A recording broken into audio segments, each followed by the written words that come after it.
Some of them OD'd on cocaine. There was one that got shot and lost his life. Some wound up in prison because of selling drugs. Too many of them was dying. Some of Willie Holloway's friends have been gone for decades. Others have died more recently. He could have easily ended up like them. Don't be a day go by, I don't think about some of them. And sometimes I find myself at the cemetery, even now, just going down and visiting the grave. Willie grew up in the small town of Neelyville, Missouri.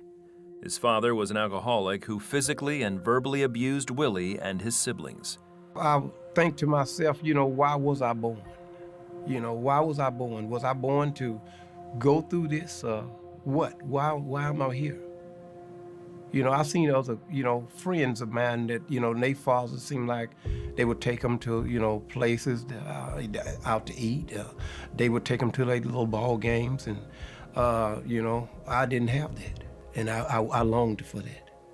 My father never could tell me that he loved me. My mom did, but my father never could tell me that he loved me. Willie's mother took him to church, and he accepted Christ as his Savior at 11 years old. His pastor taught him about the unconditional love found through Jesus Christ. That's what I was searching for. I was searching for love. And searching for this God that I knew that created this universe. And I wanted to know more about him, and I did begin to know more about him. But it didn't last long. Life at home was hard to cope with, and Willie put aside what happened at church. Alcohol seemed to help him cope. Drinking was my way of escaping. That's the reason I drank a lot. I was sad all the time. I didn't talk that much. He met Evelyn while in high school, and they got married. They had 6 children over the next 6 years. But cocaine and alcohol ruined any chance of Willie being the father he needed to be. The abuse that we endured as children, this followed me. It continued to hunt me. And that's where a lot of my drinking and drugging came from. I wanted to do this to try to numb it, just to forget about it. But every time, I wake up, the problem is still there. He also had a growing sense of shame that drove him further into addiction. Every time I would do cocaine, I felt very, very guilty, because I know that I wasn't supposed to be doing this. I had a loving family who cared about me at home, and I'm sitting in a crack house with other addicts.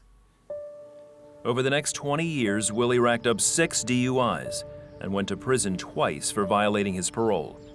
He OD'd twice on cocaine, trying to kill himself. After the second attempt, he began to see things more clearly. That was the lowest point in my life when this happened. And then I was ready, God, I'm tired now. I'm ready to surrender. And the funniest thing happened, though, is when I laid down one evening. It was like God came to me in the form of a dream. And this place I perceived that was hell that I was in. And I seen faces, but there was one face that was familiar that I seen. And God let me know, this is you, this is where you headed to. People were screaming in this place. And this is the first time I ever seen anything like this in my life. God was letting me know, this is you, this is where you headed. Willie hadn't been to church in over 20 years, but he went back and told his pastor about the dream. It was the same pastor he had as a kid. He had to let me know that, God is trying to get your attention, son. And he let me know that he loved me. And even though I had left the church as a young man, he embraced me. Willie prayed with the pastor that day and rededicated his life to Jesus Christ. I knew that God had wrapped his arms around me. I could feel that. I no longer felt like I was bound by chains. And so that, that's when everything began to fall in place for me. I began to see my family, how the real love that they showed me, the love that they was trying to show me years ago. I began to see this then. That same day, he quit using drugs and alcohol. Willie soon became an ordained minister. By then, his dad was in a nursing home, and Willie started visiting him and telling him about Christ. One time, he found his father in the home's church. He goes, I've turned my life over to God. He said, I know that I'm not going to be here too much more longer. And I mean, it brought tears to my eyes to see this could happen. So it was a blessing to see my dad turn to God. Willie was with his father when he died. I forgave him right then and there. I gave him a hug and told him, you know, that I was happy that he was my father. He held my hand and just squeezed my hand like this and just smiled. And I knew what he meant. I knew what he meant. Today, Willie and Evelyn enjoy spending time with their 12 grandchildren and 3 great-grandchildren. The Bible speaks about those that have their mind stayed on him.